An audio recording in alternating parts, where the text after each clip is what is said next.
இப்போ அடுத்தது நாம பார்க்க போறது வளமை மொழி.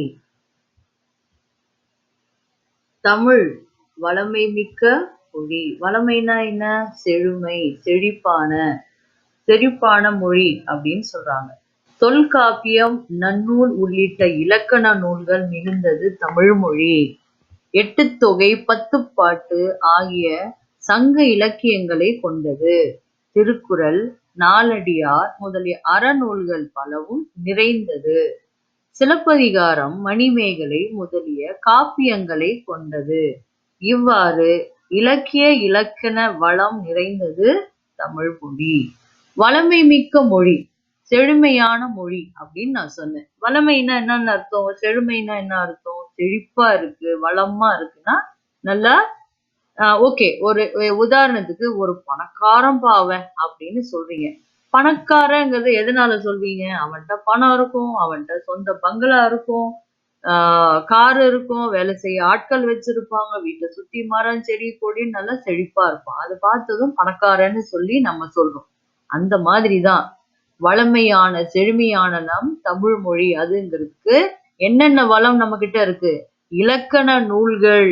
எது? தொல்காப்பியம், நன்னூல் மிகவும் தொன்மையான ஒரு இலக்கண நூல்கள். சங்க இலக்கிய நூல்கள். எது? எட்டுத்தொகை, பத்துப்பாட்டு என்று சொல்லக்கூடிய சங்க இலக்கிய நூல்கள் இருக்கு. திருக்குறள், நாலடியார் போன்ற அறநூல்கள் இருக்கிறது.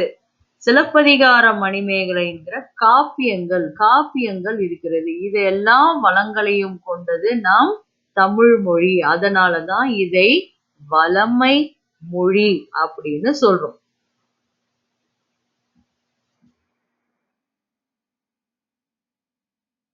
வளமை மொழின்னு சொல்றதுக்கு இதற்கு இன்னொரு சிறப்பும் இருக்கு.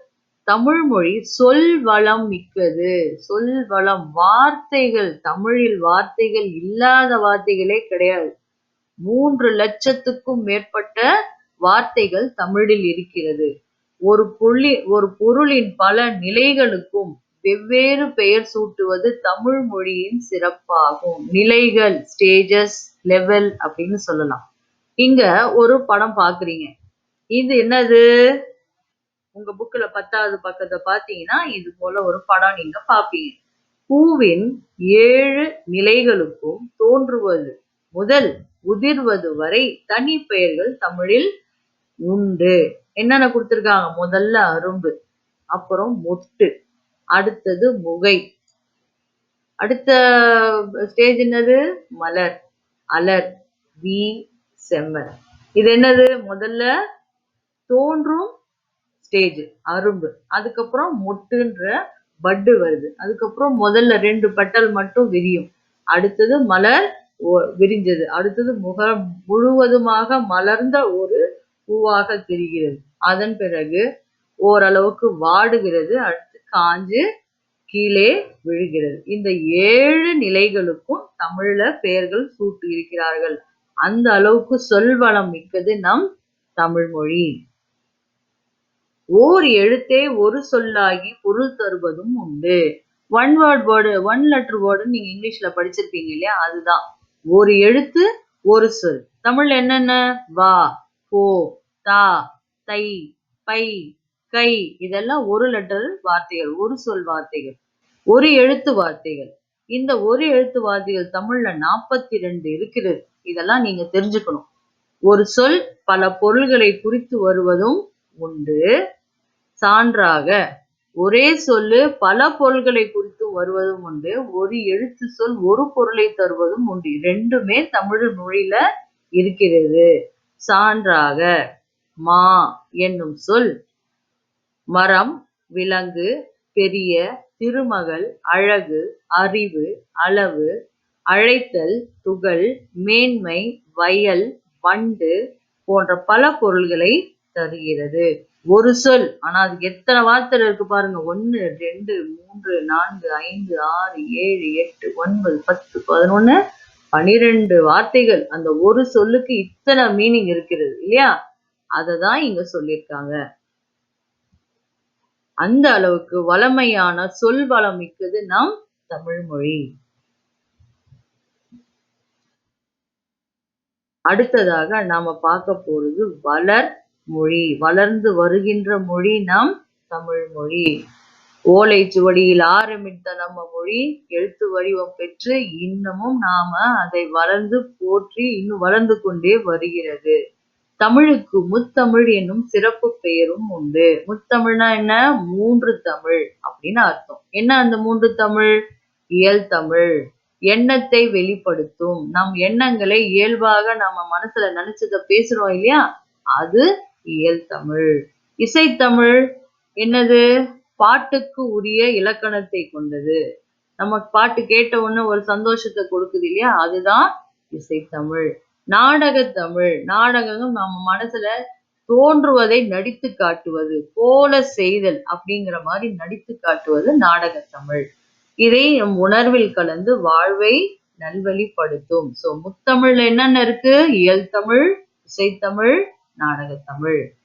தமிழில் காலந்தோறும் பல வகையான இலக்கிய வடிவங்கள் புதிதாக உருவாகி வருகின்றன.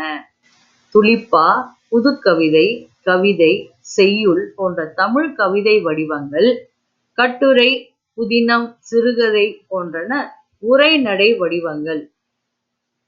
காலந்தோறும் ஒவ்வொரு காலகட்டத்திலும் நூற்றாண்டிலும் ஏதாவது ஒண்ணு புதுசா வந்து கொண்டுதான் இருக்கிறது. கவிதைகளும் வந்து கொண்டுதான் இருக்கிறது. உரைநடை வடிவங்களும் வந்து கொண்டுதான் இருக்கின்றன. தற்போது, இந்த தற்போதுக்கு என்ன அர்த்தம்? கரண்ட் சிச்சுவேஷன், இப்போதைய நிலைமை என்னது? நம்ம 21வது நூற்றாண்டுல காலெடுத்து வச்சிருக்கோம். இந்த 21வது நூற்றாண்டுல அறிவியல் தமிழ், கணினி தமிழ் என்று மேலும் மேலும் வளர்ந்து கொண்டே வருகிறது. அதுக்கு ஸ்டாப்பே கிடையாது.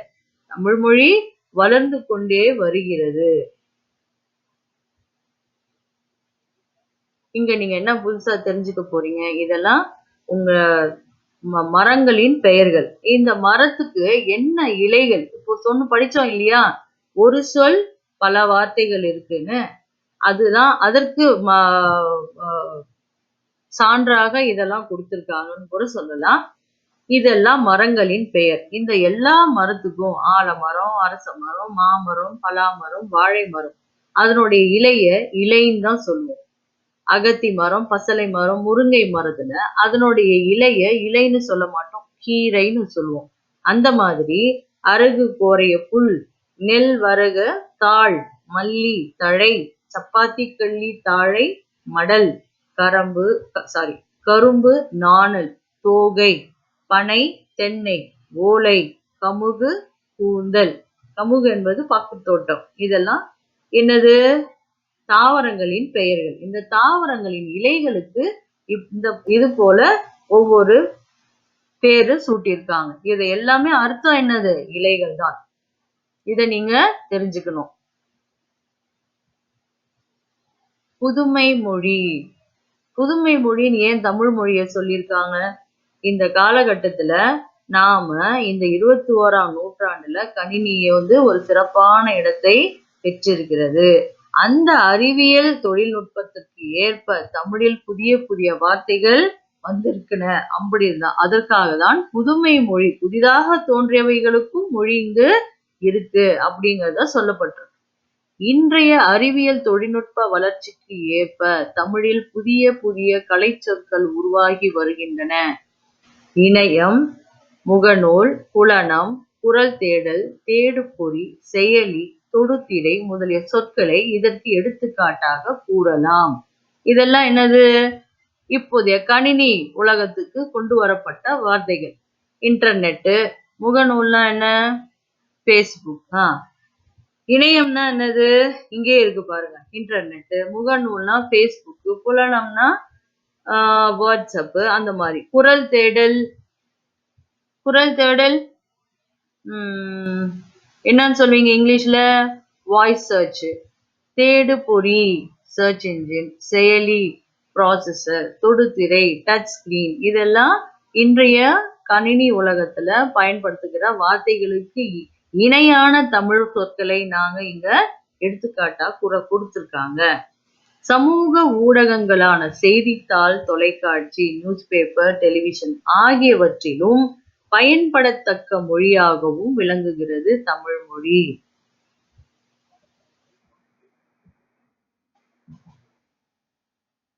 அறிவியல் தொழில்நுட்ப மொழி. இந்த அறிவியல் காலத்துல இந்த சயின்டிபிக் தொழில்நுட்ப வளர்ச்சி, சயின்ஸ் அண்ட் டெக்னாலஜி, அதுல எழுத்து வடிவம் பெறாத மொழிகள் பல உள்ளன. எங்க உலகத்தில் எழுத்து வடிவம் பெறாத மொழிகள் பல உள்ளன. இந்நிலையில் தமிழ் வரி வடிவ எழுத்துக்கள் அறிவியல் தொழில்நுட்ப நோக்கில் உருவாக்கப்பட்டவையாக உள்ளன. மொழியை கணினியில் பயன்படுத்த வேண்டும் என்றால் அது எண்களின் அடிப்படையில் வடிவமைக்கப்பட வேண்டும். தொல்காப்பியம், நன்னூல் போன்றவை நாம் படிப்பதற்காக எழுதப்பட்டவை. இதெல்லாம் மிகவும் தொன்மையான நூல்னு படிச்சோம். அதையெல்லாம் நாம படிப்பதற்காக அந்த காலத்துல எழுதப்பட்டதாக இருந்தாலும் அவை கணினி மொழிக்கும் ஏற்ப இந்த கம்ப்யூட்டர் வேர்ட்ஸ், கம்ப்யூட்டர் லாங்குவேஜ்லயும் எழுதி படிக்கிற அளவுக்கு நுட்பமான வடிவத்தை பெற்றுள்ளன நம் தமிழ் வரி வடிவ எழுத்துக்கள் அப்படின்னு சொல்லியிருக்காங்க.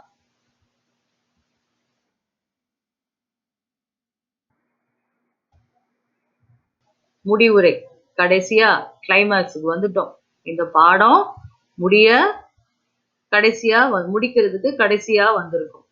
மூத்த மொழியான தமிழ் கணினி, இணையம் போன்றவற்றில் பயன்படத்தக்க வகையில் புது மொழியாகவும் திகழ்கிறது. இத்தகு சிறப்புமிக்க மொழியை கற்பது நமது பெருமை அல்லவா? கேள்வியே வேண்டாம், பெருமையான விஷயம்தான். மாறு தட்டி சொல்லணும், ஆமாண்டா அப்படின்னு. தமிழ் மொழியின் வளமைக்கும் வளர்ச்சிக்கும் பங்காற்ற வேண்டியது நமது கடமை அல்லவா? கடமையே தான், கடமை அல்லவா? கொஸ்டினே கிடையாது அங்க. அதை நாம கட்டாயம் உணரணும். இவ்வளோ தூரம் பட்டியல் போட்டு மூத்த மொழியில் இருந்து புதுமை மொழி வரைக்கும் நம்ம படிச்சிருக்கோம் தமிழ் மொழியின் சிறப்பை பத்தி. அப்போ இவ்வளவு தூரத்துக்கு பெருமை வாய்ந்த நம்ம மொழியை நம்ம விட்டு கொடுக்கலாமா? ஒருபோதும் கூடாது. அதனுடைய வளமையை மேலும் செழிப்பாக்கவும் அதனுடைய வளர்ச்சிக்கு நாம பங்காற்ற வேண்டும் அப்படிங்கிறத மனசுல நினைச்சு அதற்கு தேவையானதை எல்லாம் நாம செய்யணும். தமிழ் எண்கள் நீங்க தெரியாது இல்லையா? இது வரைக்கும் நீங்க 1, 2, 3, 4, 5, 6, 7, 8, 9, 10ன்னு எழுதி நீங்க படிச்சிருப்பீங்க. அதுவே தமிழ்ல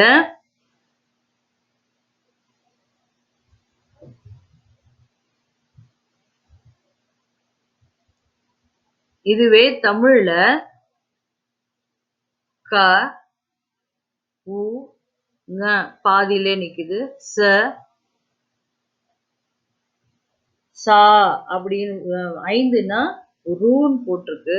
6 சா போட்டு பக்கத்துல சூ மாதிரி எழுதி பக்கத்துல 2 கோடு போடணும்.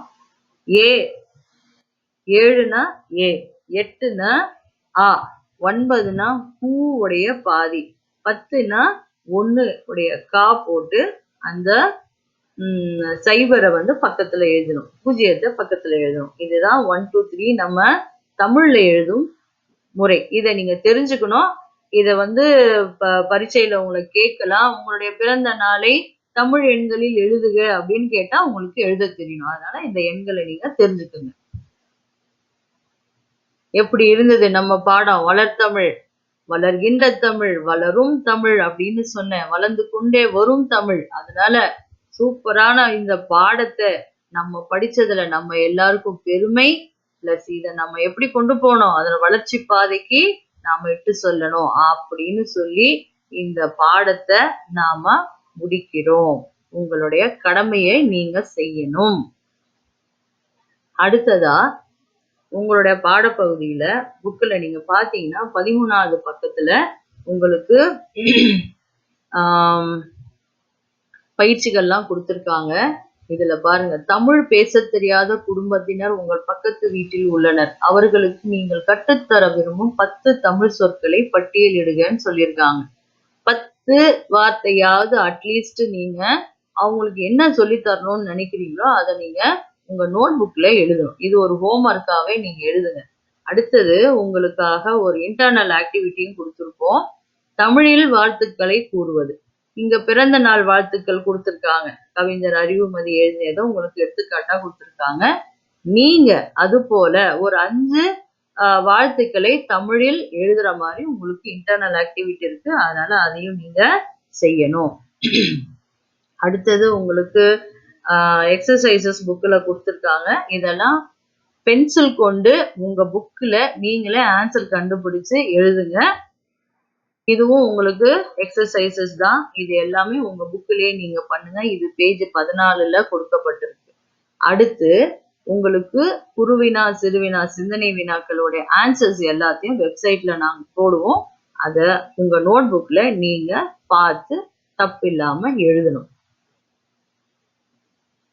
நன்றி. தமிழ் வணக்கம்.